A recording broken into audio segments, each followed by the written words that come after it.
encontrar eso también en el manual de túneles carreteros de Colombia, porque los colombianos han seguido realmente la escuela y la experiencia austriaca en la construcción de túneles, ¿no? Donde expertos austriacos han ayudado a los colombianos en la redacción de su manual de diseño de túneles carreteros. Lo principal aquí y que llama la atención es que debemos definir cuando estamos viendo entonces todo el trazo del túnel, el terreno, definir todos los tipos de macizos rocosos que tengamos, ¿no es verdad? Para hacer la tramificación. Y ahí, claro, tenemos que conocer aguas subterráneas, orientación de las discontinuidades y la tensión primaria, o sea, la tensión geostática como tal, ¿no? Que me va a ayudar evidentemente a determinar tamaño, forma y emplazamiento del túnel, para después definir el tipo de comportamiento muy importante.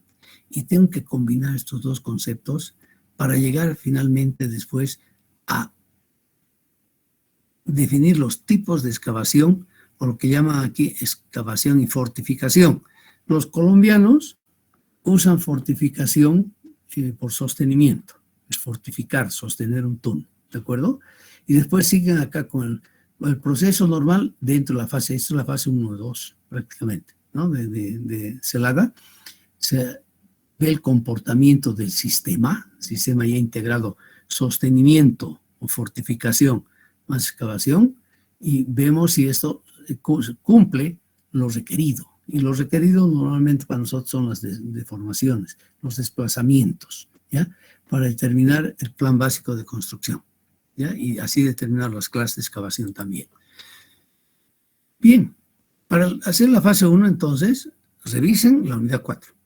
Aquí hemos hablado de todo lo que necesitamos acá inicialmente, ¿no es verdad? Y hemos hablado ahí, eso sí, hay que revisar, hay que leer un poco más, ¿de acuerdo? Y hemos hablado de las proyecciones telegráficas, métodos geofísicos, sondeos geotécnicos, que son normalmente a diamantina, ¿no es verdad? Y también hemos hablado un poco en la clase, en la unidad 4, de los ensayos en sondeos, los ensayos in situ, que llamamos, ¿no? Bien, y llegamos acá entonces, si ven ustedes acá, y es la tercera fase aquí, sondeos. La primera es la cartografía, todo lo que hay que recuperar de superficie. Usamos esa información junto con todo el trabajo también de los geólogos, ¿no? Los geólogos nos dan el modelo geológico, que es importantísimo para nosotros. Nosotros no lo hacemos, nosotros no somos geólogos. Necesitamos entonces trabajar en equipo. Hacemos la geofísica, tenemos los sondeos, los ensayos in situ, en lugar que vamos a hacer. Y teniendo toda esta información, evidentemente nosotros vamos a definir dónde tenemos que colocar los sondeos. Y hay una regla de oro, ¿ya? Que normalmente no nos dejan cumplirla en Bolivia, porque evidentemente los sondeos a diamantina, o sea, las perforaciones a diamantina, son costosas. Ahorita están cobrando y siguen cobrando en el país alrededor de $200 por metro lineal. Y tenemos esta regla de oro para realmente reducir drásticamente las incertidumbres a lo largo del trazo del túnel.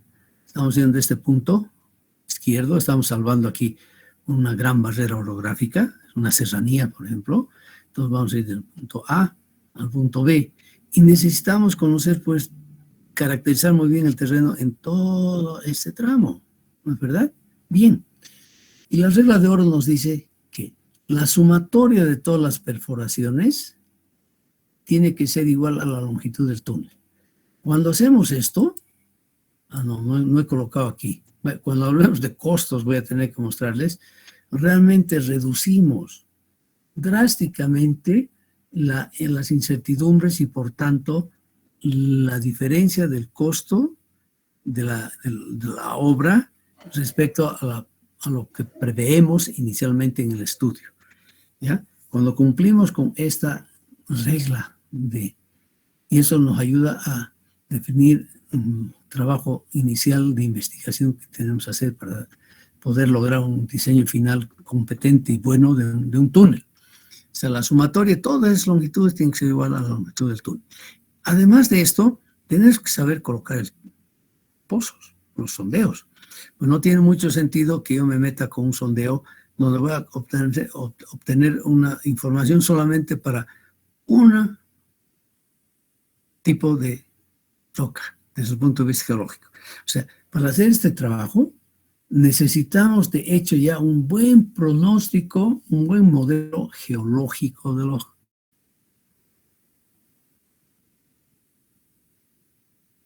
geólogos. Los geólogos son los que me tienen que aplicar muy bien entonces lo que se va a hacer. ¿De acuerdo? Bien. Entonces, el modelo geológico es impajaritable, es fundamental. Y para eso necesitamos buenos geólogos. Y yo les digo honestamente, últimamente están desapareciendo los buenos geólogos. Los buenos geólogos que necesitan la ingeniería civil, necesitan las obras subterráneas, necesitan las presas. Cada vez hay menos de los buenos geólogos y no sé, no se estarán formando en el país. La Universidad de La Paz, que tiene su facultad de geología, debe estar fallando. Tomás Frías en Potosí también tenía o tiene una carrera de geología, donde salen geólogos que los llaman ingenieros geólogos, y porque geología pura no hacemos en el país, como en otros países, ¿no? Donde estudian realmente la geología, pero como una ciencia fundamental. O sea, la geología vamos a tener que tenerla necesariamente, ¿de acuerdo? Y vamos a definir nuestros pozos, que no necesariamente tienen que ser verticales, ¿no? Pueden ser horizontales, inclinados, de tal manera que podamos recuperar la mayor cantidad de información para cubrir las características del macizo rocoso a lo largo de todo el tramo del túnel. Es importante. Este ejemplo que nos presenta Szilárd Wieniawski en este su libro, Fundamentos del Diseño de Túneles, que ya está ya aquí en el mid-class, ¿ya? Lamentablemente la versión en castellano no hay un PDF, ¿no? Entonces yo les he proporcionado la versión en inglés de este libro. Se va a tener que hacer un poquito de esfuerzo, por favor. Tiene el mundo moderno, hasta el político Evo Morales pide a su juventud que estudie inglés, porque se ha dado cuenta de que realmente se necesita. El conocimiento del inglés para el profesional de este siglo es fundamental. Y no solo para la ingeniería, es para cualquier disciplina. Tenemos que tener un dominio razonable del inglés para poder desenvolvernos y hacer las cosas bien, lamentablemente. O sea que este libro lo tienen ustedes en inglés. Uno de ustedes, por favor, les voy a pedir que revisen la información que está ahorita ya en el sistema, el curso, y me certifique si está ya disponible este libro, si no lo vamos a poner disponible. Pero estoy seguro que lo he puesto, el libro de Fundamentos de Diseño de Túneles, y también el manual de diseño colombiano, ¿no? Del año 2021.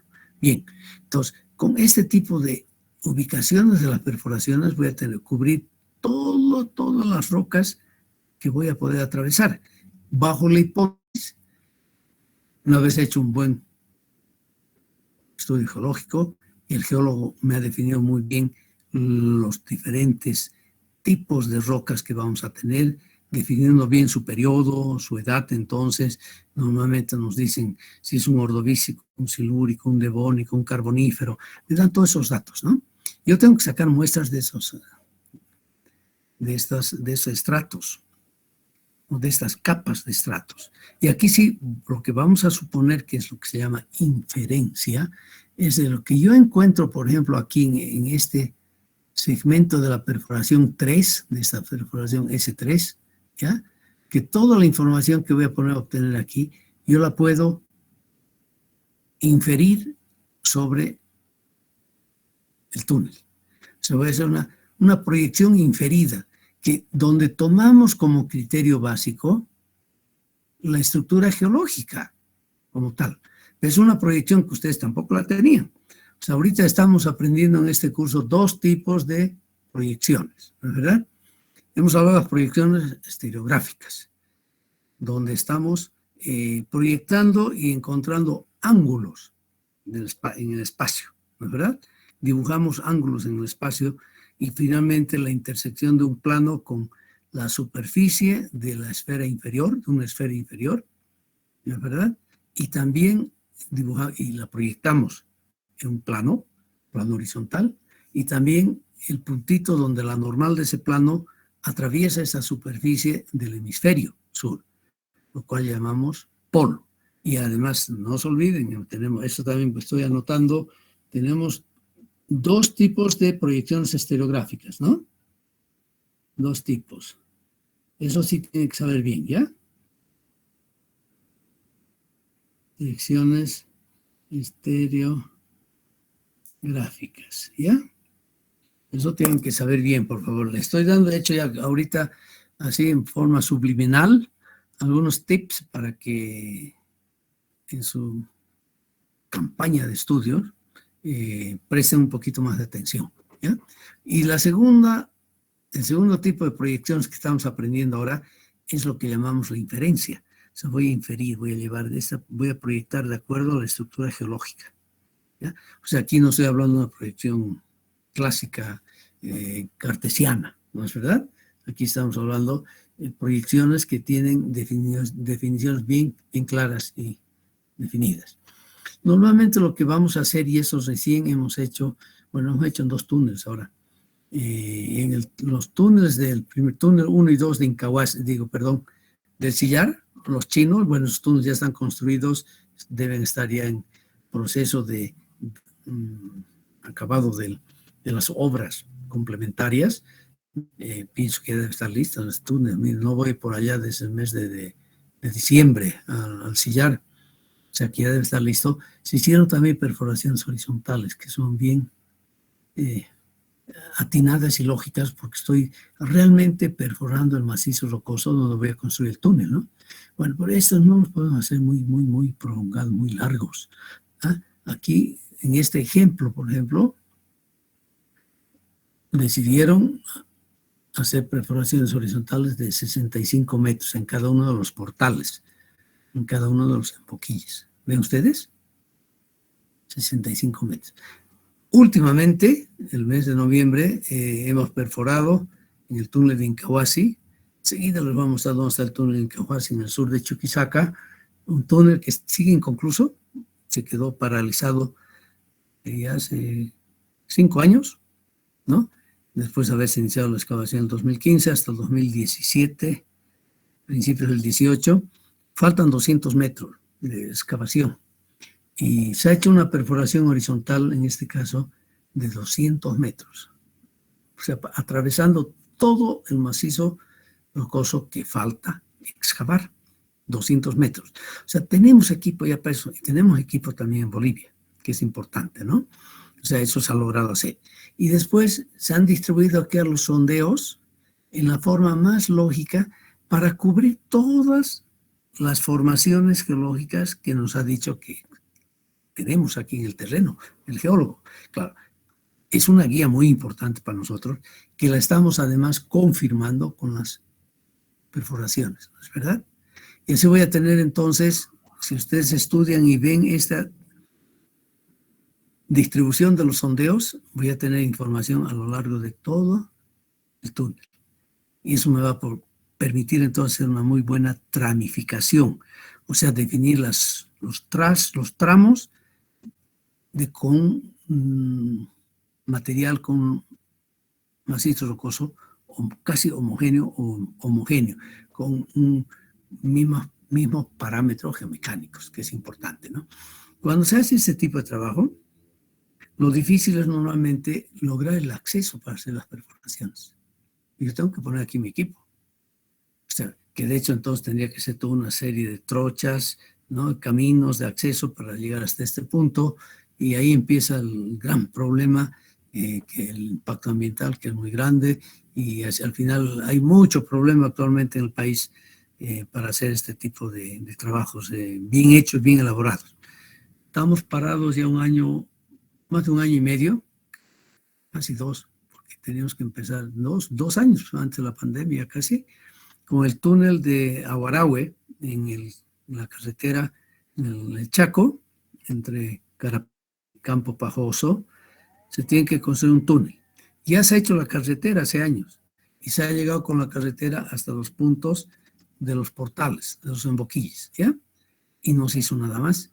Y se seguía después usando la carretera vieja, que era subir tremendamente todas las serranías de la hora, volver a bajar, etc. No se ha podido empezar el estudio porque la gente del lugar se opone. No deja que empecemos el estudio de perforación para poder tener un buen modelo después. Verificar el modelo geológico y tener un buen modelo geomecánico, ¿no? Hasta ahorita no podemos seguir con ese proyecto. Seguramente nos van a cancelar el contrato de estudios del diseño, de la revisión del diseño final de ese túnel, que inicialmente se lo hizo el año 2005 como diseño. Pero hablemos un poquito para que tengan una idea simplemente, y quiero revisar la hora, está bien, todavía estamos en hora. Lo que vamos a hacer aquí de investigación en los portales de un túnel, ¿ya?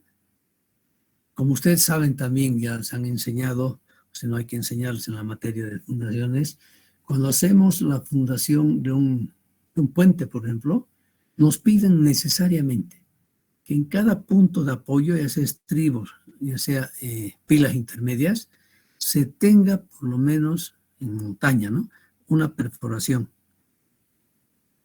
diamantina con una profundidad suficiente que me permita tener un buen modelo del comportamiento del macizo rocoso allá donde voy a hacer la transferencia de las fuerzas, donde va a estar la fundación, para definir muy bien cuál va a ser la cota del plano de transferencia de los esfuerzos. Bien, en este caso de túneles en los portales, hay una recomendación que es muy válida y yo la adopto y la estamos adoptando para proyectos acá en Bolivia, es el hecho de que nos dicen en esta recomendación del Ministerio de Fomento de España, creo que ahora le han cambiado de nombre, se llama Fomento a la Transición Ecológica o algo así, pero este documento lo pillan ustedes con esta referencia en el internet, ¿ya?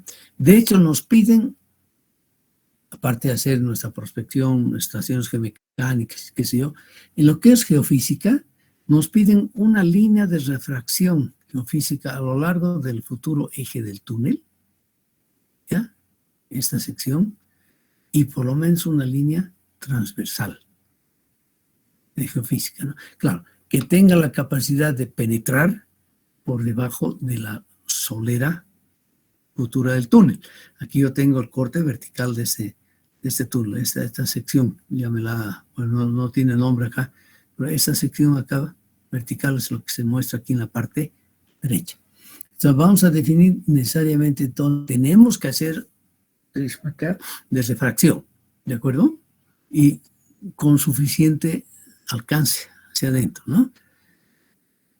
Y vamos a ubicar el sondeo siempre en la intersección de las dos líneas geofísicas de refracción principales, sondeo adiamantina.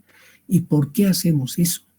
Porque esta información, sondeo, me va a ayudar pues a interpretar los datos y las velocidades de propagación que vamos a calcular al analizar todos los datos de esos dos trabajos de refracción sísmica, ¿no es verdad? O sea, es bien importante tener entonces siempre esta coincidencia, sondeos con las sísmicas de refracción.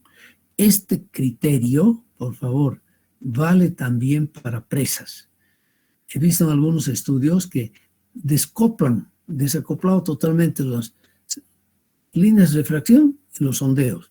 No se hace eso. Eso es un error, yo lo llamo error cardinal, o sea, muy importante, porque tengo que poner siempre mis sondeos o las líneas de refracción tienen que pasar siempre sobre los sondeos, ¿de acuerdo?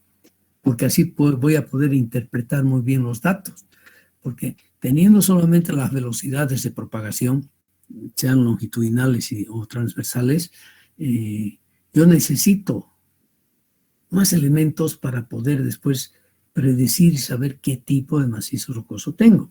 Pues no se olviden ustedes que cuando hacemos refracción, Cuando hacemos geofísica, en general, interpretamos valores. O sea, la interpretación es fundamental. Ahí necesitamos un buen ingeniero geofísico y que mejor que sea geólogo, geofísico, ¿no es verdad? Y hay muy pocos de esos también en el país, son 2 o 3 que yo conozco por lo menos, no hay más, ¿no? Que nos ayudan a resolver esos problemas con solvencia y muy bien, ¿ya? Ok, entonces no se olviden, por favor, siempre un sondeo a diamantina tiene que estar sobre la línea de refracción que estamos haciendo, o a la inversa. La línea de refracción tiene que pasar necesariamente por un sondeo. Y normalmente, es lo que les digo, el sondeo se lo coloca sobre la línea, porque primero hacemos la refracción sísmica, ¿no? Para definir muy bien dónde voy a colocar mi sondeo, que va a estar siempre sobre esa línea, y qué inclinación va a tener. En este caso, una inclinación vertical, ¿no? Y este sondeo que estamos previendo aquí va a atravesar por lo menos, o va a pasar de la solera que estamos pensando, la rasante del túnel, por lo menos una vez el diámetro del túnel que estamos considerando, o de la dimensión característica del túnel, ¿ya? Y además nos piden algo más acá. La posición aquí en planta del sondeo nos pide menos una vez el diámetro desde el punto superior de la intersección de la clave, o sea, la parte superior del túnel, con el terreno.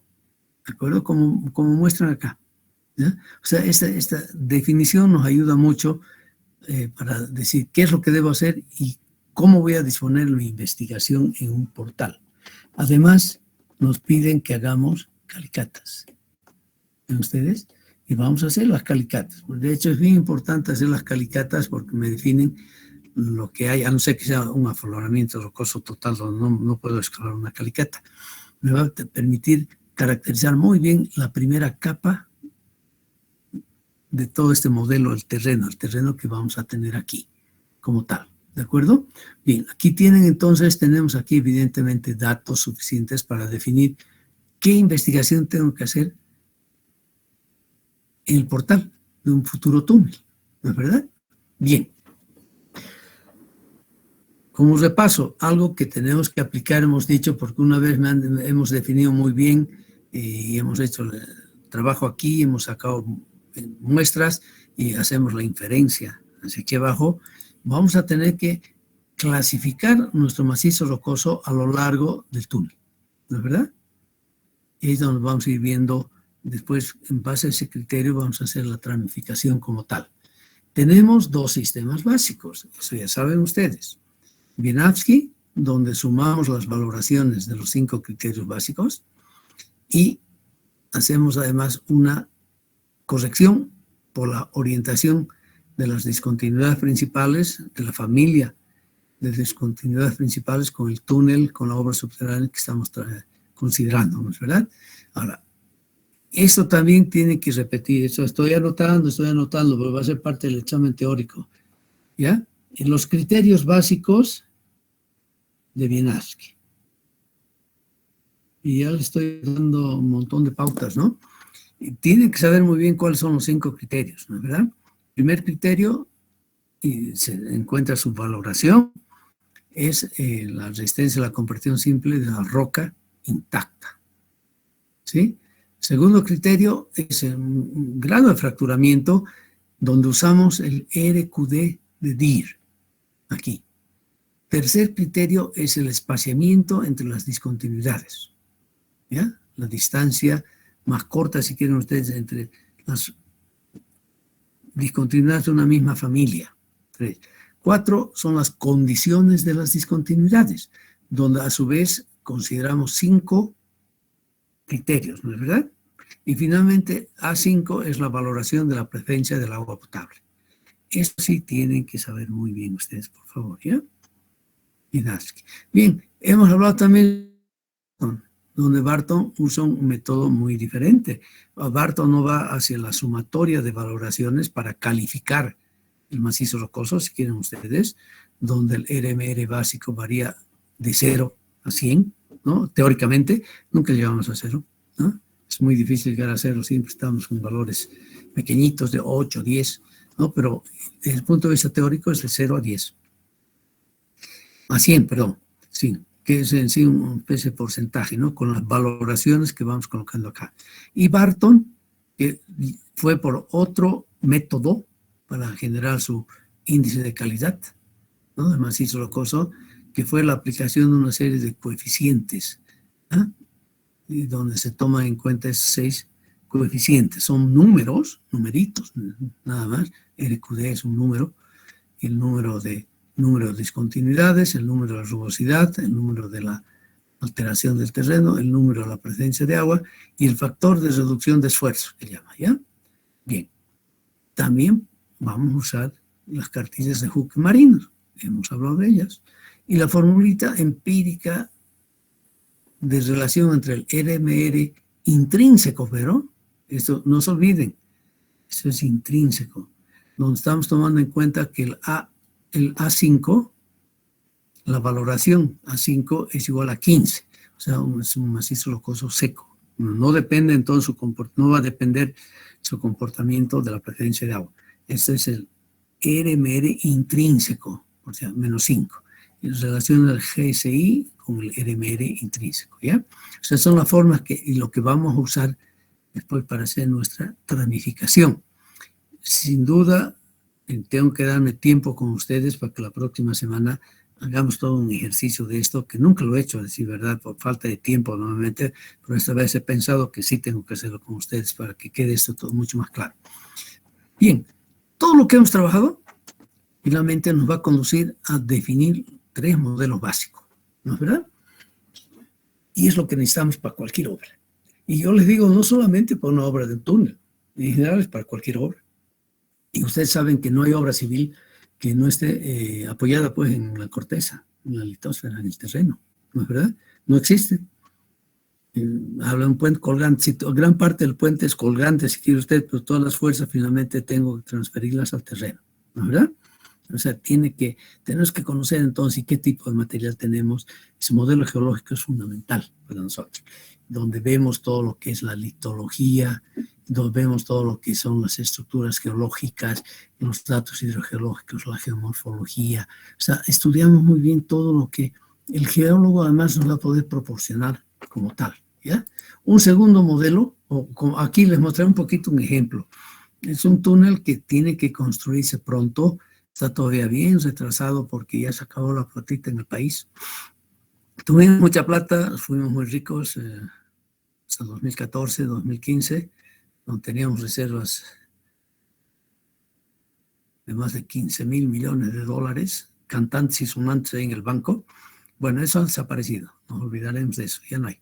Y no hay ingresos, estamos en situación ya, entramos en una situación bien delicada porque no tenemos ingresos, se nos está acabando el gas, no hemos podido reproducir, o digo, no hemos podido reemplazar las reservas de gas, ¿no? Hemos empezado a explotar lo que se había descubierto en los años 90 y se acabó. O sea, tenemos ya dificultades, ¿no? Nuestro ingreso por venta de gas del país son mucho menos de lo que fueron hace 10 años, 15 años, ¿no? Bueno, es un túnel que sí se lo tiene que hacer, es parte de la ruta Jaime Mendoza. Y aquí les muestro simplemente un ejemplo.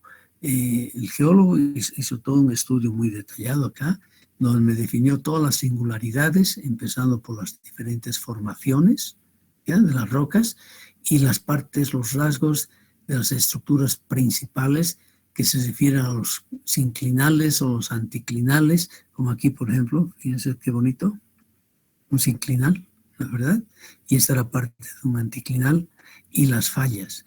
Y me definió muy bien, el geólogo definió muy bien qué tipo de rocas tenemos en su edad. Y ustedes saben que ahí recurrimos a lo que se ha hecho en la geología, ¿no? En la escala cronoestratigráfica, que sí tenemos que tener una idea, por favor, como ingenieros civiles generalistas, tenemos que tener una idea de la columna cronoestratigráfica. Estoy anotando eso, por favor, eso me van a estudiar también bien. ¿Ah? Cronoestratigráfica. Por ejemplo, yo, si les pregunto y les digo, dígame unas formaciones, rocas del terciario. Aquí hemos encontrado aquí incluso rocas del terciario, ¿no? Y les pregunto, ¿cuál es la edad de una roca del terciario? A ver, yo voy a hacer la pregunta así al azar. Quiero que me conteste, por ejemplo, Pamela Mérida. ¿Está en clases?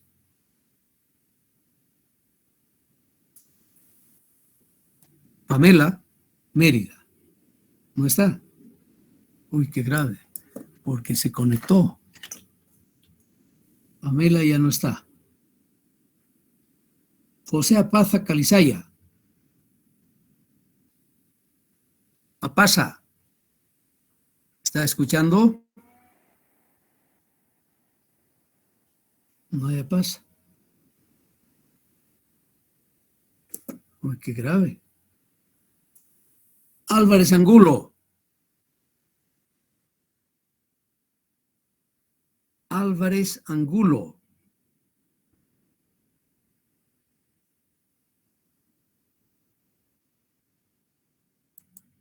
Aproximadamente hasta 23, 25 millones de años, antes de ahora, ¿no? Esa es la roca terciaria, ¿ya? Que de hecho es bien importante para nosotros, sobre todo en la parte, ya bien en los extremos de la faja subandina, en toda Bolivia, empezando de Yacuy, va subiendo hasta el codo de Santa Cruz, de ahí se dobla hacia el noroeste, ¿no es verdad?, para entrar a Polobamba. Tenemos este tipo de rocas, ¿ya? Entonces, lo que yo les quiero pedir es que estudien esa columna estratigráfica, que cuando un geólogo les diga, a ver, señores, aquí tenemos una roca ordovícica, como las que son aquí, las que rodean a Cochabamba, al Valle de Cochabamba. Ustedes tienen que saber la edad de esas rocas ordovícicas, el orden de magnitudes. ¿Y por qué tenemos que saber nosotros como ingenieros? Gracias, Agustín, de todas maneras, muy bien. Por lo menos hizo un esfuerzo, y eso me alegra mucho. Y por eso les digo, estudien un poquito más. Y entonces, si me dicen una roca ordovícica, yo tengo ya que saber, no me va a contar geólogo ya más. Me va a decir ordovícica, listo, que esa roca tiene una edad de por lo menos 550, 570 millones de años. ¿Y por qué nos interesa en este caso la edad? Porque las rocas, mientras más antiguas, no hablemos de viejas, antiguas, van a ser más competentes, en general, no siempre, ojo, no, eso es mentira, pero van a ser más competentes porque han sufrido mucho más procesos de compresiones altas, procesos diagénicos, etcétera, etcétera, ¿no es verdad? O sea, tenemos que identificar y eso nos ayuda después a verificar los parámetros que vamos a poder conseguir de la roca intacta en laboratorio, ¿ya? Bien, en el caso de este túnel Casaderos, donde estamos en la faja subandina, si quieren ustedes, se encuentran formaciones terciarias, formaciones devónicas, es la famosa formación devónica Huamampampa, que es típica de la que tiene muchos depósitos de hidrocarburos, ¿no es verdad? Y también aquí hemos encontrado esta devónica, la Huamampampa, esas los monos, y finalmente carbonífero. Esos tres evidentemente corresponden a paleozoico, ¿no es verdad? Ya, eso sí tienen que estudiar, ¿ya? Entonces el geólogo nos presenta un modelo geológico de este tipo. En planta, son los contactos de superficie de las diferentes formaciones, y en corte del túnel. Ese llegaría a ser, por el momento, el túnel más largo que tendríamos que vamos a tener carretera en Bolivia, ¿ya? El túnel más largo por el momento es el túnel de San Rafael, que les he mostrado al inicio de este capítulo, que está en la carretera de La Paj a Caranavi, que tiene una longitud de 1.320 metros, construido en los años 90, entró en operación, si no me equivoco, en 96. O sea, mire, ya son un montón de años, ¿no? Que tiene 28, ¿cómo? 96, les digo, son 24, 26 años de ese túnel y está muy bien, se comporta muy bien, ¿no? Bien. Después viene el modelo geomecánico, donde vamos a, ya usando la información que nos da el modelo geológico y la información que vamos a obtener de todas las perforaciones, la geofísica, las inferencias que vamos a hacer, vamos a dividir este macizo rocoso en zonas de igual comportamiento, zonas homogéneas, llamemos así, que las vamos a llamar unidades geotécnicas, UGT, las unidades geotécnicas. Esto también es bien importante para nosotros, ¿no es verdad? Y finalmente tenemos un tercer modelo, donde no lo dibujamos normalmente, pero hay que dibujarlo también, porque va a ir variando la variable fundamental, va a ir cambiando la variable fundamental, que es la habilidad, el modelo hidrogeológico, que me va a interesar y saber dónde está además la napa freática, ¿no? Ya, aquí ya no entramos más. Lo único que quiero que rescaten y mantengan en la memoria es de que la permeabilidad en general, y sobre todo en macizos rocosos, donde hacemos una simplificación bien tosca de considerar ese macizo rocoso otra vez homogéneo prácticamente, aunque sabemos que es totalmente heterogéneo, ¿no? De que está plagado de sistemas de discontinuidades, hay muchas discontinuidades, ¿no es verdad? Pero que es un tensor. Lo hablamos de un tensor, o sea que tiene 3 valores básicos en las 3 direcciones principales de este tensor. Acuérdense un poquito de la materia. Yo sé que en la materia de análisis vectorial, al final de la materia, algunos semestres ya no llegan a ver esto, pero hablamos del tensor, ¿ya? O sea, que el tensor de segundo orden, además, ¿no? Por el tensor de primer orden, bueno, sería entonces el vector, a decir verdad.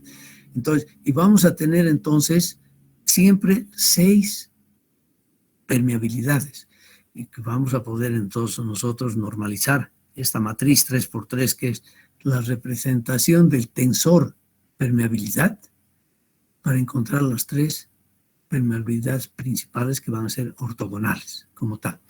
Aquí simplemente les digo que la permeabilidad, ¿ya?, depende evidentemente de la apertura de la discontinuidad como tal, elemento que tenemos que definirlo y lo usamos también en la clasificación de Wieniawski, y va a depender de la frecuencia, o sea, el número de discontinuidades que vamos a tener por metro lineal, este FI.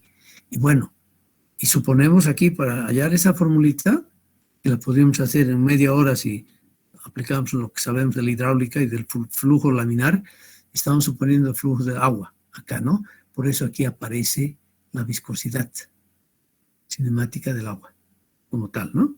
Eso tenemos que repasar todo lo que han aprendido en hidráulica. Y espero que se acuerden todavía de cosas básicas de la hidráulica como tal. Una vez tenemos los valores principales de este tensor permeabilidad, normalmente lo que hacemos en los calculitos es calculamos el K equivalente, que es la raíz cúbica del producto de las 3 permeabilidades principales.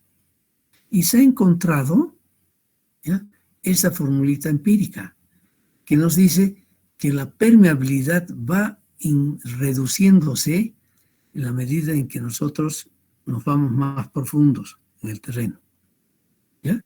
Se ha encontrado un coeficiente, grosso modo, acá de reducción, aquí es la parte esa del exponente de E, de 0.05. Lo principal de esto, siempre les muestro muy rápidamente, vamos a ver esto, no hay tiempo para dedicarse a ver en detalle, aunque es muy importante para muchas obras, para todos los túneles en sí. Hay que hacer todo su modelo hidrogeológico y saber cuál va a ser el impacto del túnel durante la construcción de la obra y después de que se construyó la obra, ¿no es verdad? Es otro gran problema que tenemos en algunos lugares, debido al hecho de que el túnel que construimos es pues una especie de dren, ¿no es verdad? Porque estamos con presión atmosférica.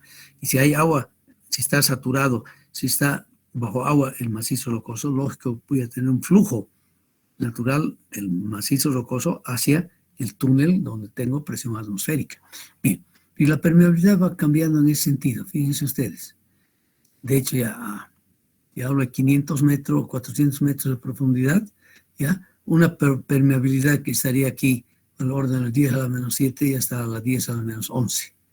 O sea que evidentemente se va reduciendo el E, por los esfuerzos grandes que se van teniendo en profundidad. Y si se reduce E, fíjense ustedes, se va a reducir la permeabilidad, porque la permeabilidad es una función de E a la tercera, o sea, bien significativo, ¿no es verdad?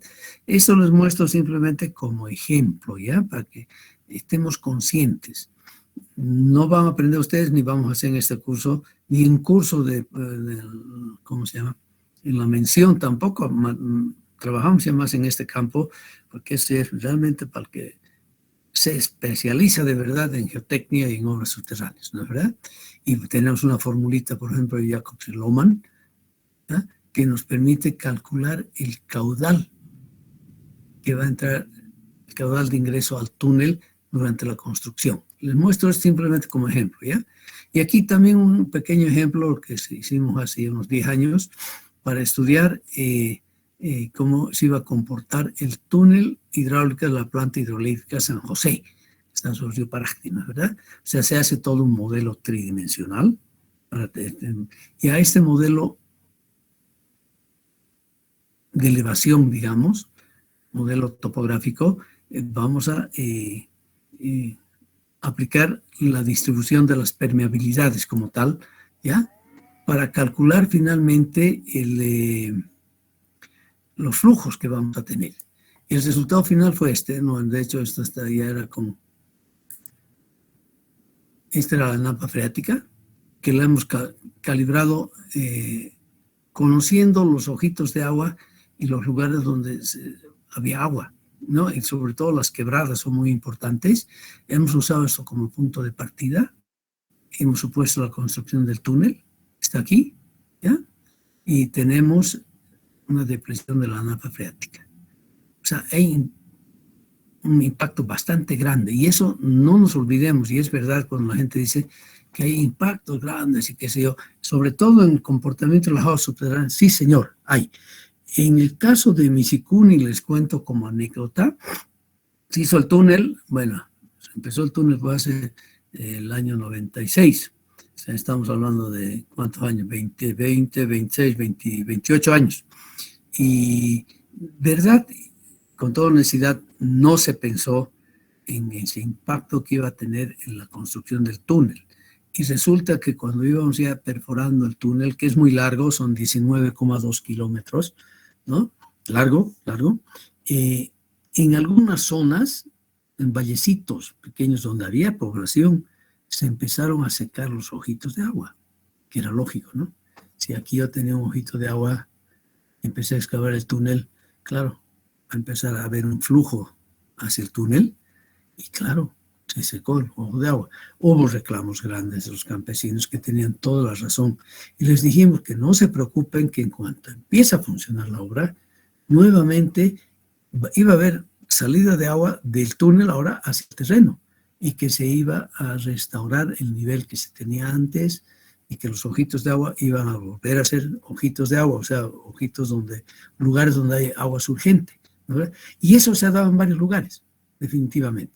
Y durante muchos años, desde que se acabó la construcción del túnel 2004, 2005, hemos tenido un caudal de la montaña que se los recogía, que el túnel recogía, iba recogiendo en todo su tramo largo de 19.2 kilómetros, y aquí, llegando ya aquí a Calio, salía esa agua y esa agua se le entregaba a Semapa, agua potable.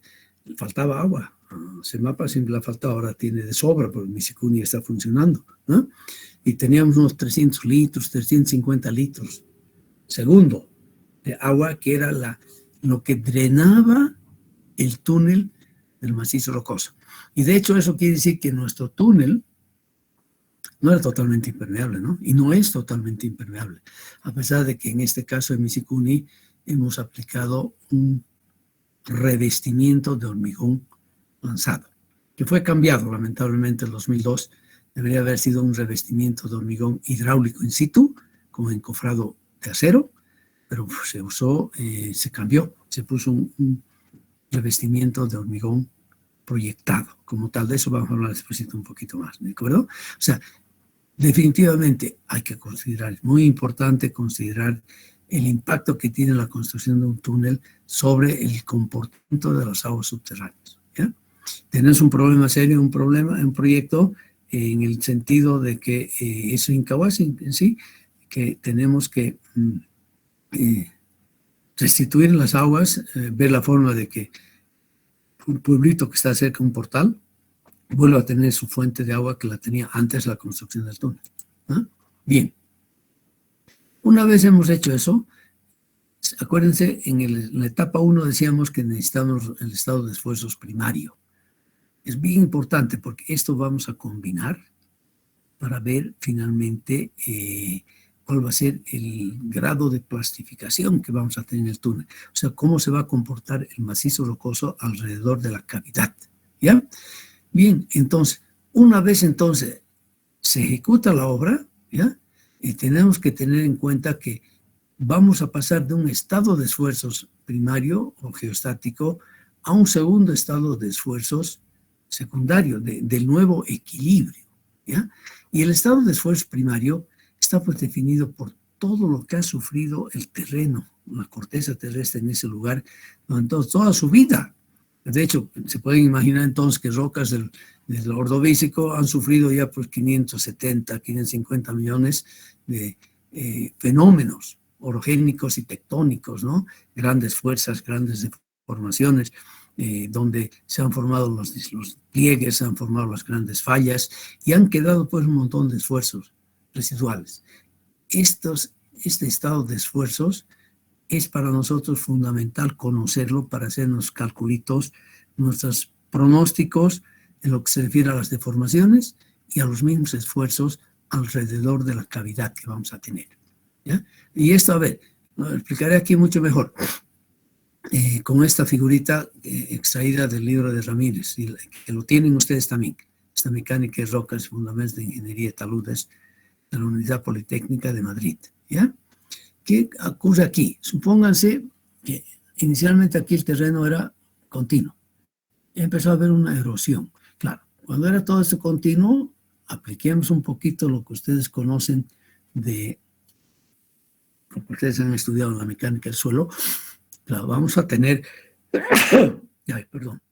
vamos a tener acá toda esta columna de terreno inicialmente, que me va a generar una presión vertical, que sí, y eso sí está demostrado, enseguida les muestro algunos datos experimentales, que la presión vertical aquí en este punto, suponiendo que la superficie original estaba acá, ¿ya? Y va a ser igual a esta profundidad por el peso específico del terreno, este esfuerzo vertical. Y vamos a tener aquí un activo, ¿no es verdad? Acuérdense Rankine, mecánica del suelo, que va a ser igual entonces en este caso esfuerzo horizontal, ¿ya? Un esfuerzo horizontal que va a depender del ángulo de fricción interna del material como tal, en su estado crítico. O sea, voy a tener un sigma vertical y un sigma horizontal. ¿Qué ocurre si aquí empieza esto a erosionarse, erosionarse, erosionarse?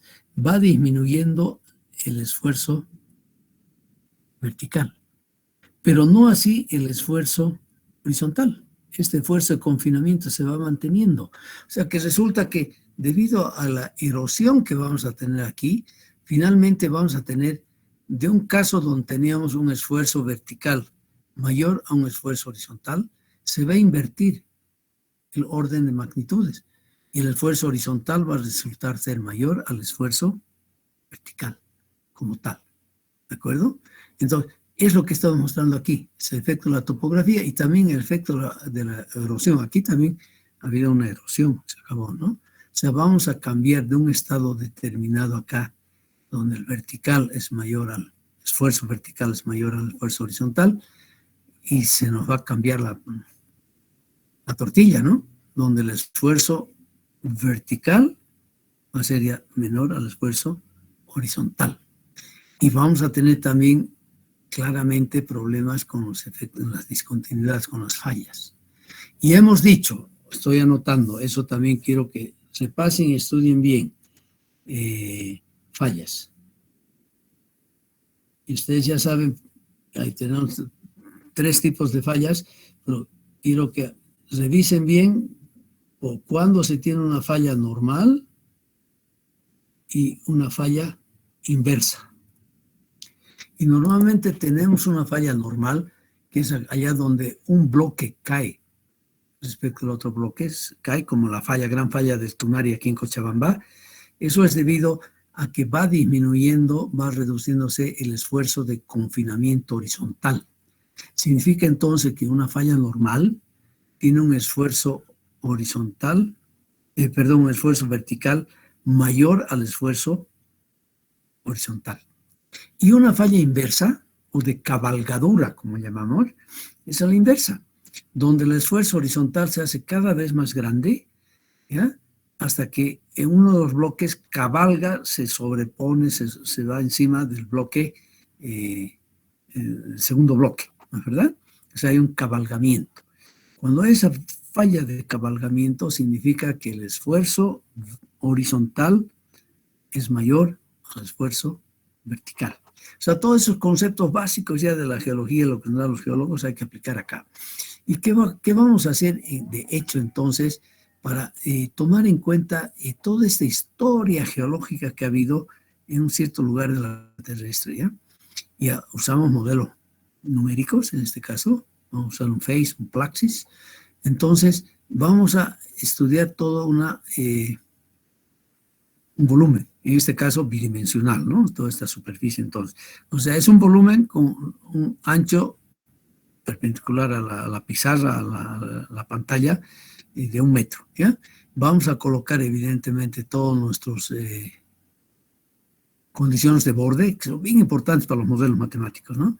Eso sí que imparitablemente es una pequeña practiquita de esto, porque alguito tienen que llevar de esto por lo menos, para saber por lo menos los principios básicos, y eso lo vamos a organizar sí o sí esta semana. El martes es feriado, va a haber más tiempo de hacer cosas. Aquí tenemos 2 grados de libertad en las verticales, o sea, donde dejamos que los puntos esos giren, son libres de giro, y tener un movimiento vertical, ¿ya? 2 grados de libertad. Y la base aquí la suponemos con 1 grado de libertad, que va a ser solamente libre el giro, donde no hay desplazamientos horizontales y verticales. Y vamos a simular, ¿no es verdad?, lo que ocurrió alguna vez hace millones de años. Todo estaba lleno de material y vamos a calcular, queremos calcular los esfuerzos iniciales para saber cómo se va a comportar este túnel, ¿de acuerdo? Y bueno, vamos a partir de esta situación inicial, vamos a excavar, eliminar todo este gran peso que hay acá y vamos a encontrar evidentemente ya un estado de esfuerzos totalmente diferente, que va a ser el caso 2. Y finalmente una etapa 3, donde ya hacemos la excavación de la obra. Es así como tomamos en cuenta, evidentemente ya en los análisis numéricos, lo que pasó en el pasado, ¿no? Para tener una estimación razonable de los estados primarios de esfuerzos. Porque esos son los estados primarios de esfuerzo, ¿no? Cuando todo estaba bonito y no había toda erosión, no había habido fenómenos orogénicos, etcétera, etcétera, ¿ya? Pero aquí les explico una vez más lo que acabo de decirles, ¿no? De cuándo se tiene una falla de cabalgamiento y cuándo se tiene una falla normal. Bueno, y después tenemos las fallas de dirección, de desgarre, también que se llaman, ¿no? Las fallas de desgarre, donde tenemos que ver, de acuerdo al movimiento que hay horizontal aquí, cómo se relacionan los 3 esfuerzos. Aquí estamos hablando casi bidimensional, ¿no? Aquí es tridimensional, ¿no? Y vamos a calcular, vamos a saber conocer estas inigualdades. Al final de cuentas, lo que hacemos en la práctica, les digo, es suponemos razonablemente que conocemos el sigma B y de acuerdo al lugar donde nos encontramos, vamos a suponer una relación entre el esfuerzo horizontal y el esfuerzo vertical, ¿ya? Y de hecho es lo que tenemos en la práctica. Se han visto en muchos lugares. Fue Hook and Brown el que en su libro, que sigue siendo tan vigente como hace 42 años, ¿no? Consiguió mucha información de mediciones a gran profundidad. Y eso fue sobre todo en África, ¿no? Llegaron casi hasta los 3.000 metros de medición. Y lograron ver, evidentemente, si bien aquí en la parte superficial una gran dispersión de datos, que es normal, hay tanta orogenia, tantos fenómenos que han ocurrido, que no se sigue por una ley natural exacta, ¿no? Pero se vio claramente que es la tendencia general del esfuerzo vertical, ¿no? Que me indica, evidentemente, que el esfuerzo vertical es el peso unitario del macizo rocoso, que aquí resultó por la correlación que se hizo, por el ajuste que se hizo acá, de 27 kilonewtons metro cúbico. Bueno, aquí está en meganewtons, ¿no? Para que salga meganewtons, por H, que es la profundidad. O sea, eso es lo que estamos usando. Nos apoyamos en estas mediciones para decir que en nuestros calculitos, en lo que vamos a hacer, el sigma V es aproximadamente la profundidad por el peso unitario del macizo rocoso. O sea, está justificado. Y son mediciones hechas en varios países, ¿no? No ocurre lo mismo, pues, para el esfuerzo horizontal.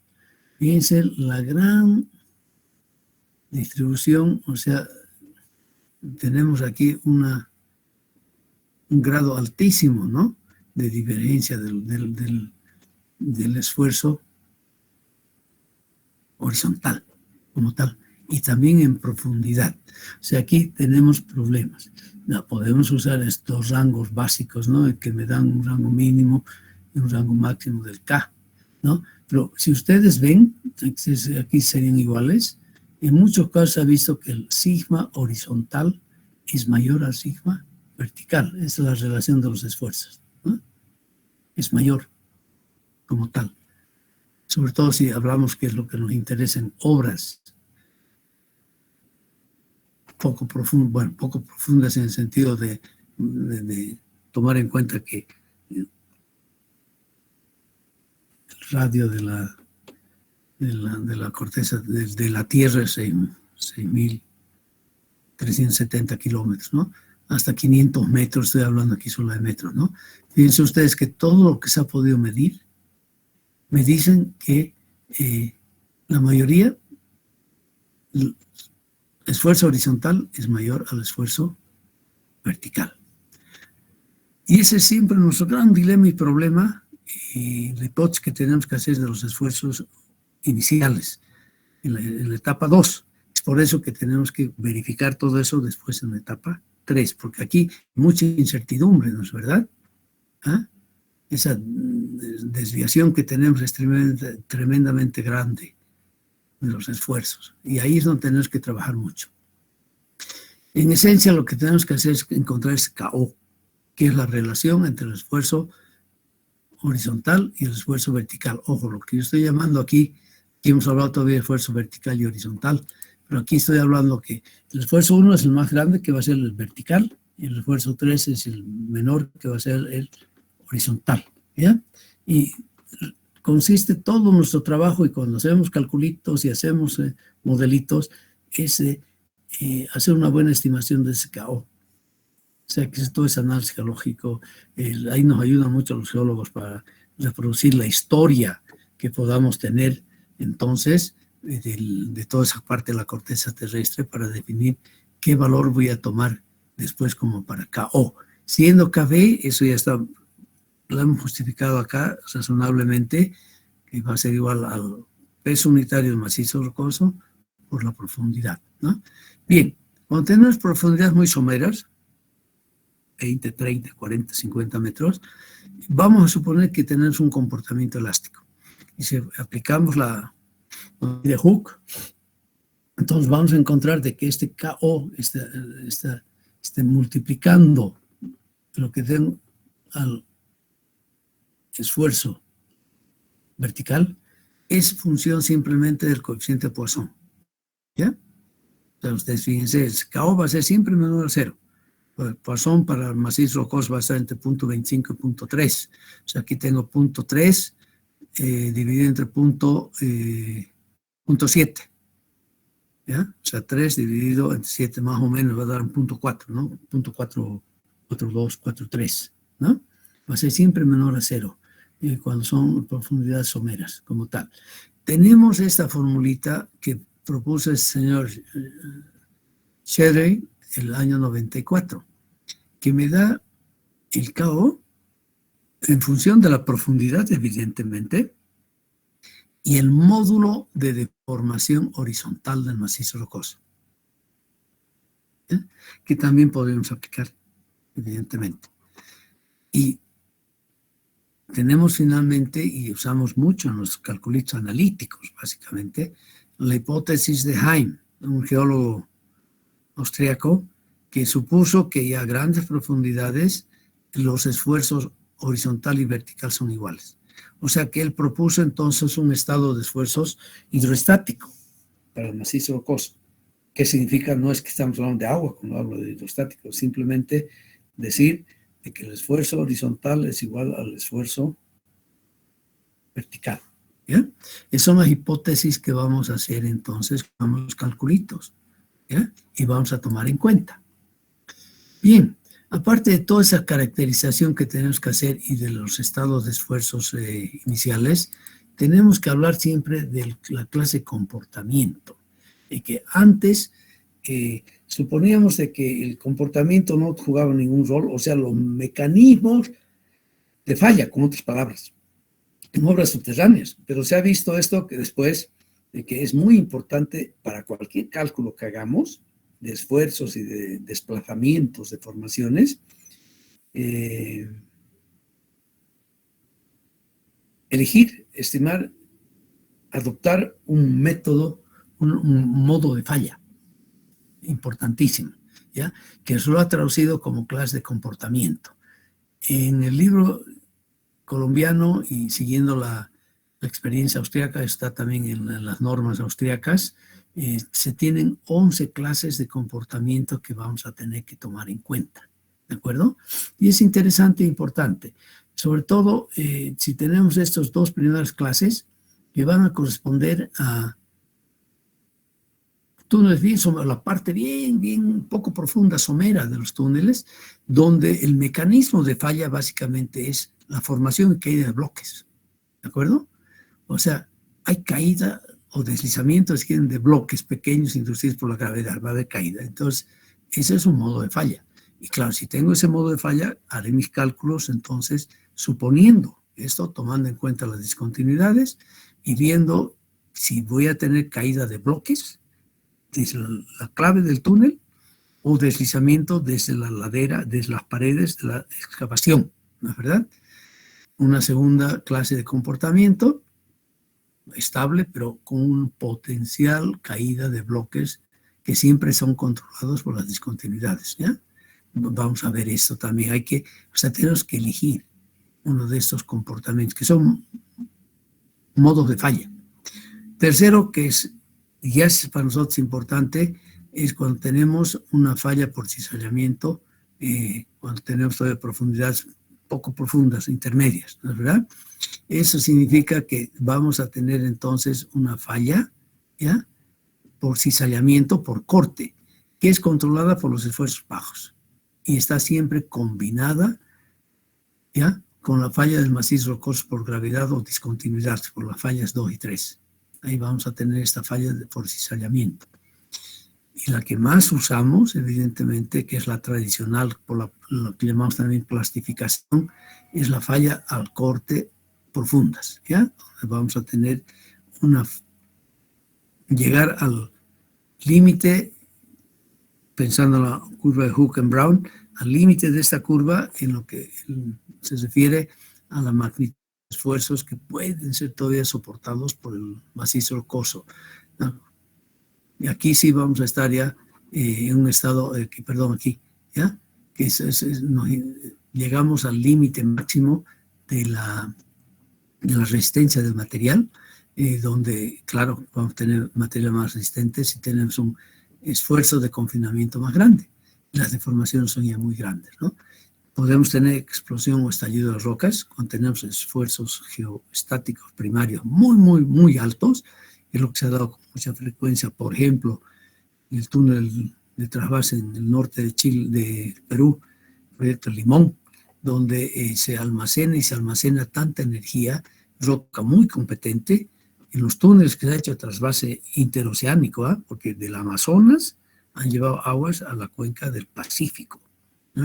Tienen grandes proyectos de riego ahora los peruanos en el norte del Perú, Lambayaque, Chiclayo, y ahí han tenido profundidades mayores a 1.200, 1.500 metros para excavar el túnel, y ahí sí ha habido una concentración, una roca muy resistente, 150, 180 megapascales, pero igual se ha ido almacenando energía, y esa energía ha sido liberada súbitamente, es una falla violenta, súbita del macizo rocoso, donde hay una explosión, si quieren, de la roca, y vuelan las esquirlas por todas partes, destrozando todo, ¿no? Podemos tener una falla por pandeo, de acuerdo a la posición que tengan los estratos principales. Podemos tener una falla al corte debido a esfuerzos de confinamiento bajo, ¿no es verdad? O sea, de acuerdo, si estamos aquí al lado de una falla normal, por ejemplo. Podemos tener un suelo desmoronable, terreno en movimiento bifásico. Aquí podemos tener flujo de barro, flujo de lodos, que llamamos también debris flow, o sea, flujo de escombros, sería la palabra más correcta, ¿no es verdad? Vamos a tener como clase comportamiento de falla, por ejemplo, en rocas que toman agua y se expanden, se hinchan. Los sulfatos, por ejemplo, ¿no? Sulfatos de calcio se van hinchando y generan presiones muy grandes cuando se tiene ese tipo de falla. Son las menos, las que casi ni las tomamos en cuenta. Finalmente, una clase de comportamiento onceava, donde el macizo heterogéneo es un macizo heterogéneo con características de formaciones muy cambiantes. O sea, lo que llaman brim rock, por ejemplo, ¿no? O sea, es, rocas en una matriz de material fino, como tal. Lo que nosotros usamos normalmente para nuestros tunelitos, los calculitos, y para eso usamos dos programas, es la 1, la 2, donde vamos a usar el programita llama, o sea, underground wedge. Wedge es cuña, o sea, la formación de cuñas subterráneas, y el modo 4, fallas de corte profunda, sobre todo. Esta poco usamos, sobre todo, y estas dos, si quieren ustedes. Entonces vamos a tener que combinar el tipo de macizo rocoso con la clase de comportamiento para después llegar finalmente al tipo de excavación que necesitamos. Y cuando hablamos del tipo de excavación, no se olviden, ahí estamos hablando de todo el recetario que necesitamos, es decir, es cómo vamos a excavar, qué vamos a usar de sostenimiento y cuándo vamos a colocar el sostenimiento. O sea, eso es por eso un recetario. Ahorita llegamos a eso, un recetario donde se tiene que definir muy bien ese flujo, que es importante a su vez porque en base a eso el contratista, el constructor podrá definir los tiempos que necesita para cada una de las fases de su trabajo y para poder estimar cuál va a ser su avance diario en cada uno de los tipos de excavación, ¿no es verdad? Entonces, resulta eso pues de una aplicación inmediata ya para la construcción de la obra. Aquí sí hay que mudar un poco de pensamiento. No es como en las obras normales, superficiales, sobre todo en hormigones o trabajos de excavación, donde se conoce muy bien cantidades, ¿no es verdad? Y qué es lo que tengo que aplicar en algún lugar. Se define muy bien. Aquí no. Aquí tenemos que ir adaptándonos y optimizando nuestra obra a medida que vamos avanzando con el túnel. Y vamos definiendo cada 10 metros normalmente qué tipo de excavación vamos a usar. O sea, cuál va a ser el procedimiento de excavación, la cantidad de sostenimiento que necesitamos y cuándo tenemos que colocar el sostenimiento. Es uno de los principios básicos de la tunelería moderna, ¿no? Si ustedes ven los 12 principios, ahí hemos dicho claramente, se tiene que saber cuándo colocar el sostenimiento, es muy importante. Tiempo juega un rol muy importante, al igual que la cantidad, ¿no? La rigidez del sostenimiento que vamos a poder colocar. Bien, juntando todo esto, hace 10 años también, o 12 años, el profesor Celada propuso un índice de comportamiento elástico, sobre todo, y esto es bien válido, sobre todo para el caso de comportamiento de falla 4, fallas de corte profundas, ¿ya? que usamos con mucha frecuencia eso, donde evidentemente combina ya acá los dos elementos básicos para dar curso a un análisis estructural, para dar curso al cálculo de la distribución de esfuerzos y deformaciones. Y es comparar la resistencia a la compresión simple del macizo rocoso con el esfuerzo tangencial máximo en la superficie que se está excavando. ¿Ya? Y eso es bien sencillo. Lo único que estamos haciendo aquí es, evidentemente, estamos usando una formulita empírica, ¿ya? Para estimar la resistencia a la compresión simple del macizo rocoso. Y aquí se ha usado un peso unitario del macizo rocoso de 27 kilonewtons metro cúbico. Y usamos, evidentemente, además aquí, que es bien importante esta comparación que estamos haciendo, la resistencia a la compresión simple del macizo rocoso, el esfuerzo tangencial en la superficie, donde se usa la profundidad y el coeficiente de relación entre los esfuerzos esfuerzo vertical y horizontal. Este KO, que debía escribirlo en K pequeñito, ¿no? Bueno, ya no voy a cambiar, ¿ya? Y tenemos esta formulita y además afectada por un coeficiente de forma. Este F, un coeficiente de forma que lo vamos a ver. Podemos deducir, esta fórmula es bien sencilla, lo que ha hecho Celada es bien sencillo, compara magnitudes de dos esfuerzos entonces, ¿ya? Y coeficientes que salen aquí son simplemente resultado del análisis elástico de la distribución de esfuerzos en una excavación circular. Eso vamos a hablar la próxima clase y vamos a volver un poquito sobre esta formulita, ¿ya? Para que sepan exactamente de dónde viene. O sea que ahorita solamente vamos a aplicar la formulita. En la próxima clase vamos a introducir estos valorcitos acá para que vean que esto es válido, ¿no? Ha hecho todo un análisis muy grande, Celada, ya con programas y todo, para llegar a esa conclusión y llegar a una clasificación de acuerdo al ICE, donde ya estamos metiendo la resistencia al macizo rocoso y estamos metiendo además los esfuerzos primarios, que es bien importante para nosotros, más este coeficiente F, que lo vamos a leer de acá, ¿ya? O sea, para diferentes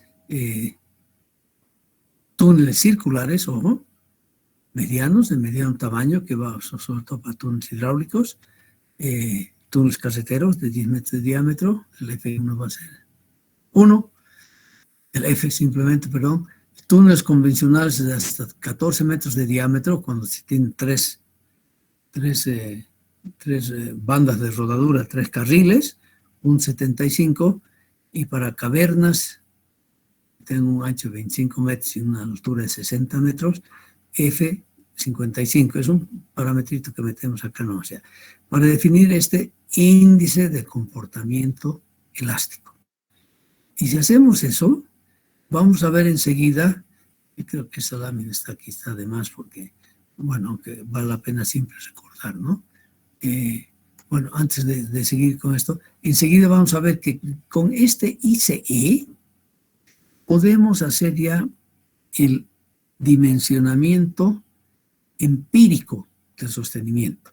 Hay unas recomendaciones de Celada que me dan rangos de valor del ICA y me dice qué es lo que debo tener de sostenimiento y cuál va a ser mi pase, o sea, cuál va a ser el avance en el método tradicional de excavación, perforación y voladura. Me va a dar todos esos datos y se voy a hacer una sección completa, una sección partida, ¿no? Gracias a este ICE que está combinando más valores acá. Y eso sí es interesante.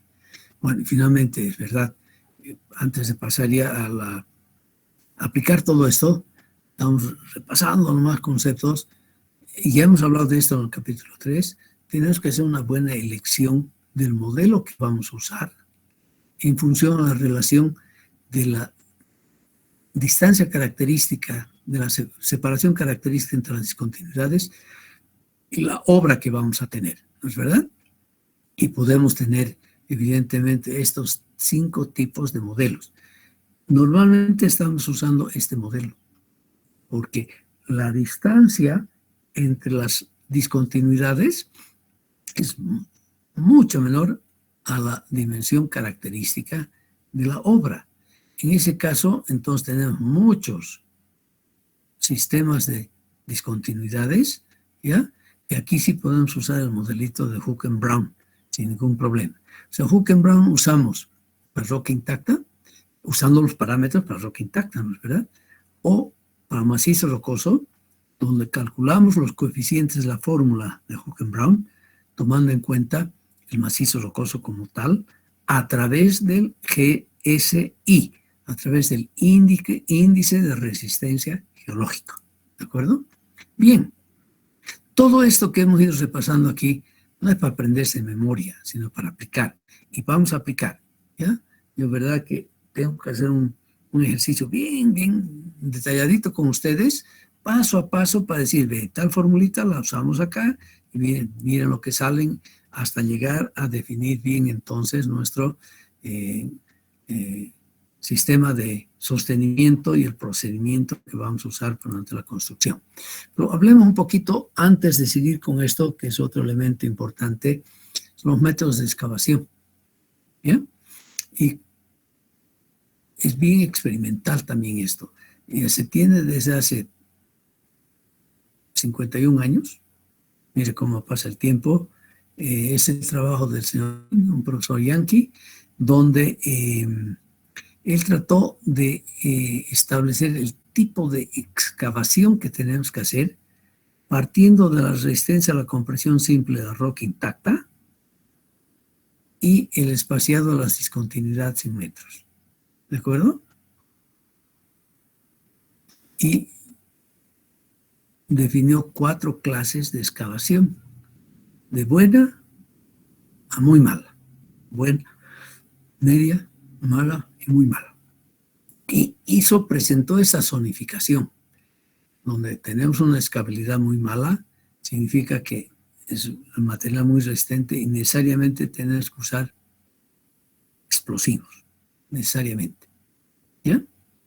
Entonces, si nosotros tenemos el espaciamiento promedio de las discontinuidades y la resistencia a la compresión simple de las rocas, ensayos que tenemos que hacer en el laboratorio, ¿no es verdad?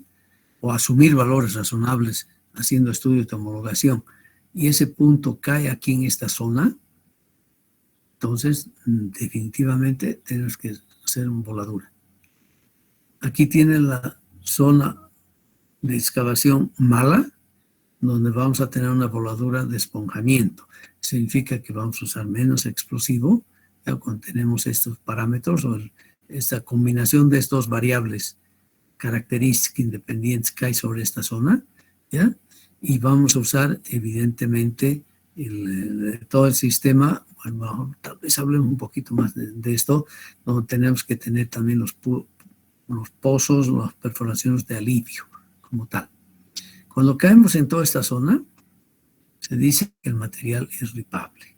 O sea que podemos arrancar la roca ya sin voladura, ¿no? O sea, colocamos cabalmente esos dientes, si quieren ustedes, a una máquina, y vamos a ir rascando el material y soltando el material, aflojando el macizo rocoso como tal, y siendo un material además muy blando aquí, 5, 10, 12,5 megapascales, un material tremendamente friable y débil, lo vamos a poder romper con fuerza mecánicamente, sin necesidad de usar explosivos. Bueno, y toda esta primera zona, donde tenemos directamente una excavación mecánica, donde vamos a poder usar dentro del túnel, evidentemente, sin ningún problema, por ejemplo, una excavadora, ¿no? Que es ahorita la excavadora sobre orugas, es lo más práctico que tenemos en la construcción actualmente. Pues esa excavadora nos sirve de todo, es impresionante la adaptabilidad y el uso que podemos darle a una excavadora actualmente, ¿no? Y de pesos medios, ¿no? De 20 a 35 toneladas, ¿no?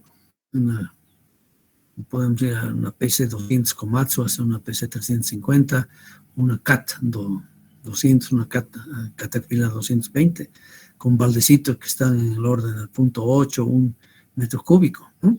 Y con buenos dientes, ¿no? Para poder manipular todo el material. Podemos hacer excavaciones subterráneas también sin ningún problema, como hacemos excavaciones superficiales. Romana, por su parte, usó la resistencia a la compresión simple y el RQD. Claro, no se olviden que el RQD en sí es un factor que me habla sobre el grado de fracturación que tiene el macizo rocoso, ¿no es verdad? Un RQD de 100 quiere decir que todas las piezas, todo que encontramos en un testigo son mayores a 10 centímetros, ¿no? Y si el RQD va a ir bajando cuando tenemos un grado de fragmentación cada vez mayor del macizo rocoso. Y el RQD se ha posesionado en el mundo técnico en forma muy, muy fija, aunque últimamente están tratando ya de decir de que es muy empírico y muy aleatorio y que valdría la pena buscar otro parámetro para poder estimar y representar el grado de fracturación del macizo rocoso. Y él define estas 7, 1, 2, 3, 4, 5, 6, 7 zonas diferentes de trabajo. Las define aquí, ¿ya? Y aquí, de hecho, ya está hablando de TBM, perforación voladora, las rozadoras, y les muestro una fotita, que son las cabezales que van girando con unos cortadores, con unas puntas de material de acero sumamente resistente que puede destrozar la estructura del macizo rocoso, martillos, bueno, cuando hablamos de martillos, ustedes han visto los martillos vibradoras, o podemos usar simplemente una pala, ¿no es verdad? Y aquí nos habla, entonces, nos da las capacidades que vamos a poder tener, y cada uno de estos métodos, para los 7 casos, aquí de macizos rocosos que podamos encontrar, si yo tengo una resistencia de 60, digamos, y encontrar un RQ de 75, tengo que ver entonces la definición de C y cómo puedo trabajar esa roca, ese macizo rocoso que está en la zona C. Y eso puedo usar TBM, ¿no? Puedo usar también rozadoras, no tengo ningún problema. Martillo, ya no, ni siquiera lo toma en cuenta, ¿ya? O sea, nos ayuda a hacer una pequeña elección del trabajo. Lo que tenemos acá claramente en lo que es el ciclo de excavación ahora, ¿qué es lo que vamos a usar? Porque ya les he dicho, TBM nunca vamos a usar, nosotros lo hacemos exclusivamente, estamos trabajando con perforación y voladura como tal. Se tiene aquí el frente de trabajo entonces, y aquí vamos a tener todas estas diferentes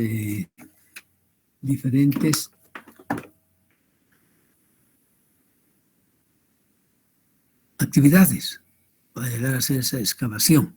Y siempre vamos a empezar primero con el replanteo. Y yo les digo que esto es nuevamente, ¿verdad?, toda una ciencia empírica, experimental, con grandes maestros, gente que tiene que saber muy bien manejar explosivos y hacer la distribución. Creo que les hablo un poquito, les doy un ejemplo enseguida de cómo cargamos y las perforaciones que tenemos que hacer para lograr sacar este material de acá, ¿no?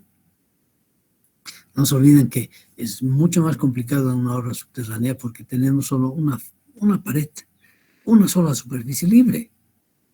Muy diferente a lo que tenemos en la excavación en superficie, ¿no? Donde de hecho ya pueden suponer ustedes que en obras subterráneas necesitamos más explosivos por metro cúbico que en obras superficiales. Necesitamos más. De eso hablamos un poquito más para que tengan una idea. Podemos llegar hasta 3 metros con 3 kilogramos de explosivo por metro cúbico acá. Hasta 3. Bien, hacemos el replanteo, y el replanteo aquí se refiere a dibujar y colocar todos los lugares donde van a estar los taladros, los diferentes taladros. Creo que, creo que no he puesto acá, ve, me van a disculpar, no he puesto en estas láminas, no he puesto un ejemplo. Bueno, debo tener, pero Si no, tengo que completar esto y darles a ustedes el ejemplo de cómo es un plan de voladura como tal. Pero cuando hablamos de replanteo aquí, estoy diciendo que marco yo dónde se tiene que poner el taladro, ¿ya? Los diferentes tipos de taladros que tenemos, para pasar después a la perforación. Normalmente usamos aquí este tipo de jumbos, ¿no? Todo es un equipo especial. Usamos aquí, sobre todo en obras subterráneas, que puede tener 2 o 3 brazos de perforación. Y perforamos. Una vez ha perforado, se ha calculado, evidentemente, todas las distancias, hay que respetar las distancias entre pozo y pozo, y tenemos diferentes tipos de pozos, ¿no es verdad? Sobre todo los pozos de corte que van alrededor de la superficie, los que me van a crear la superficie de corte propiamente dicho, ¿no? Que tienen un tratamiento especial. Después tengo los que llaman las perforaciones de cuele, de intermedias, que van a estar vacías porque tengo que generar espacio donde una vez se tenga la detonación, el material pueda moverse, ¿no? Puede expandirse al tener la detonación muy grande, ¿no? Que genera una presión impresionante que es la que rompe la roca como tal. ¿Ya? Ok, pero eso después hablamos, que deberíamos hablar de eso acá. Una vez tengo los pozos, los taladros realizados, empiezo a hacer el carguío de la dinamita, o sea, del explosivo, no solamente dinamita, ¿no? Y sobre todo usamos ANFO, que es lo más barato y lo más práctico ahorita. Usamos cuando todo es seco, ANFO granular directamente. Se hace la voladura. Una vez hecho la voladura, se crea unas condiciones tremendas dentro del túnel de gases tóxicos y de polvo, ¿no? Donde se tiene que retirar todo el personal. Y ojo, que aquí necesito todo un sistema de ventilación, que resulta ser un elemento importante durante la construcción de un túnel, de una obra subterránea, que me va a ayudar a sacar rápidamente todos estos gases y todo este polvo que se genera cuando se hace la explosión.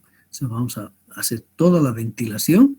Una vez hemos hecho la ventilación, aquí me falta un poquito lo que llamamos a veces el tojeo. Entra la gente y ver si hay piezas que están muy sueltas y hay que tratar de que se caigan si están en estado ya casi de equilibrio límite, ¿no? Y empieza todo el retiro de los escombros. Vamos retirando todo ese material excavado con equipo especial. Fíjense ustedes, equipos nuevamente son muy planos, bajos, ¿no? Que permiten hacer todo ese trabajo de movimiento de escombros dentro del túnel. Una vez hacemos esto, y apenas hemos empezado con los escombros, y hay campo en el túnel además, ya hacemos la aplicación de una primera capa de hormigón proyectado. ¿Ya? O sea, vamos a sellar la superficie nueva que se ha creado lo antes posible. ¿Y por qué se hace eso? Para evitar que el material, que la roca, el macizo rocoso se vaya aflojando, porque se va aflojando poco a poco, ¿no? Eso hay que evitar. Y con una capita de hormigón proyectado de unos 5 centímetros, podemos estabilizar eso totalmente, ¿no? Para después proseguir, evidentemente, con la colocación de pernos. Claro, ese es el procedimiento tradicional para macizos rocosos donde no se necesitan cerchas de acero. Donde necesitamos cerchas de acero, entonces procedemos en otro orden, que enseguida les voy a mostrar ya en el recetario de cada uno de los tipos de excavación que vamos a elegir. Si nosotros vemos entonces el problema acá, o sea, el proceso de excavación, aquí en el corte longitudinal y aquí en el corte transversal, ¿no es verdad?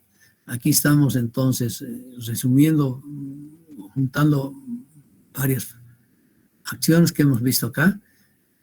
Perforación y voladura, ¿no? Bueno, hemos perforado, sacamos, cargamos todo eso. Además, ojo, que hay que, además, unirlo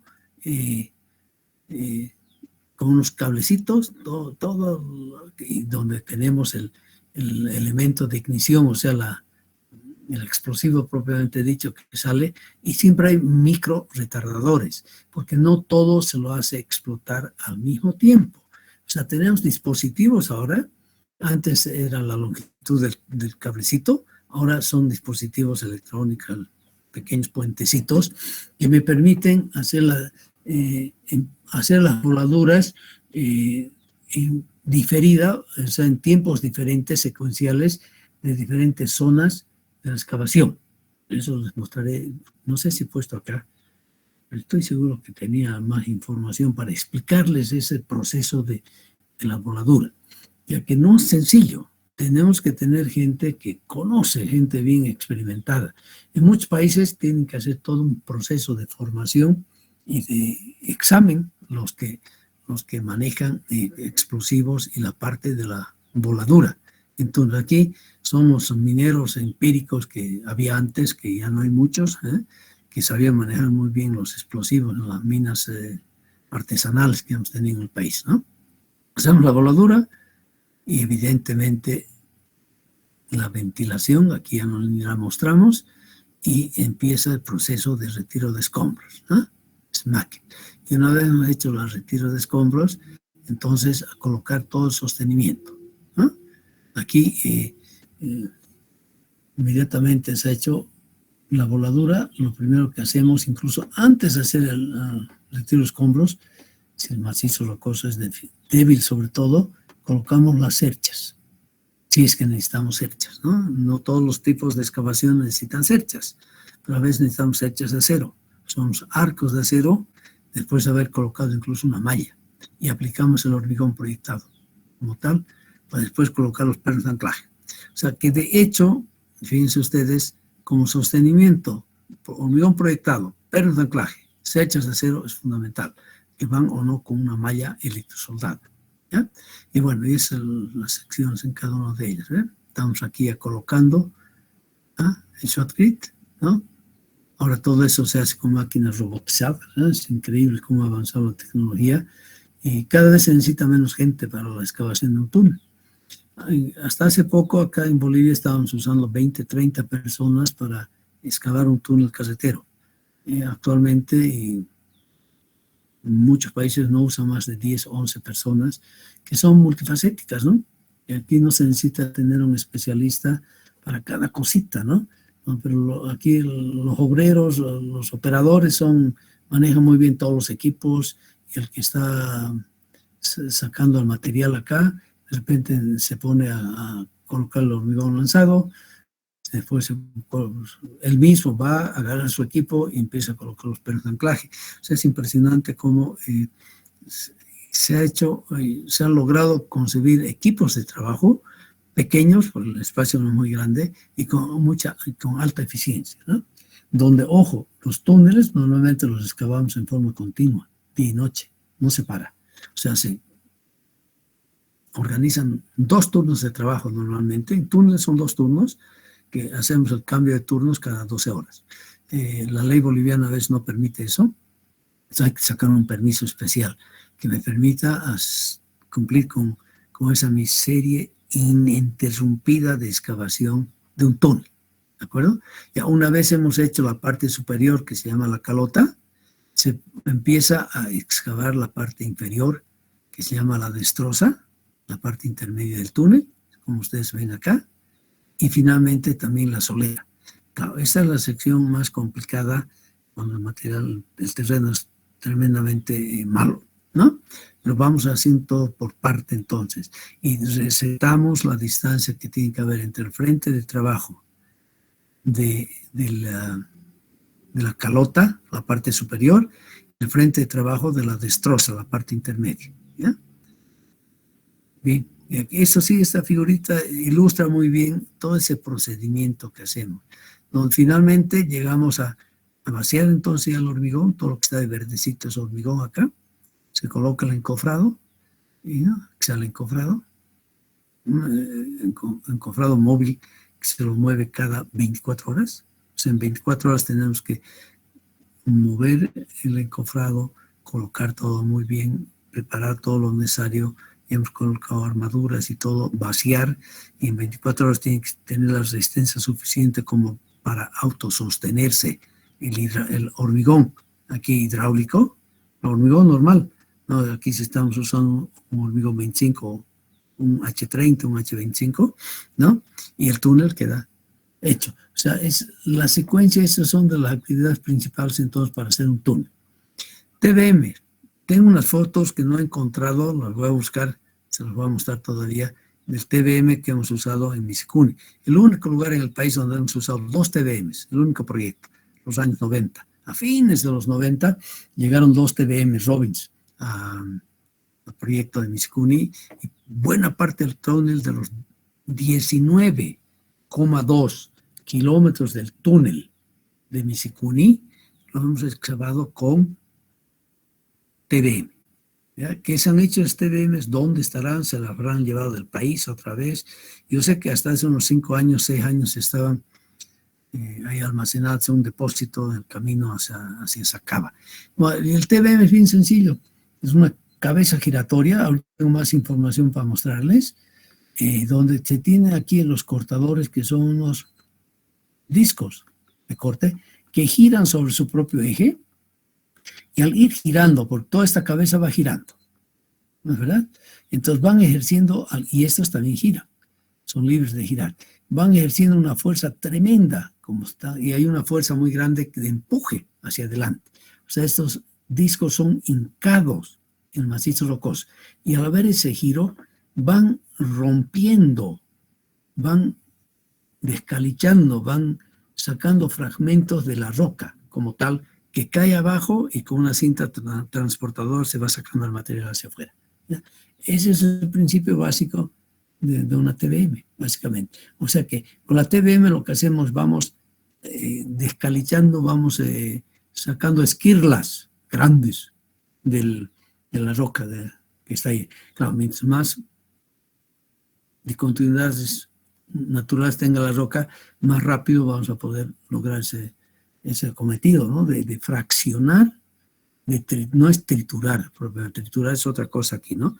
De fraccionar por una fuerza muy grande de compresión que se aplica y el giro que hacen estos discos sobre el macizo rocoso. ¿Ya? Aquí les voy a mostrar algo más después. La rosadora es el ripper, ¿no? O sea, es esta cabeza que va girando con sus cortadores y va triturar, va sacando el material, va realmente destrozando ese material que cae y lo tiene que sacar. Bien. Todo este modelo geomecánico y el modelo de comportamiento nos va a definir los tipos de excavación que vamos a usar. ¿Ya? Y van a ser 5 los equipos de excavación que vamos a poder usar.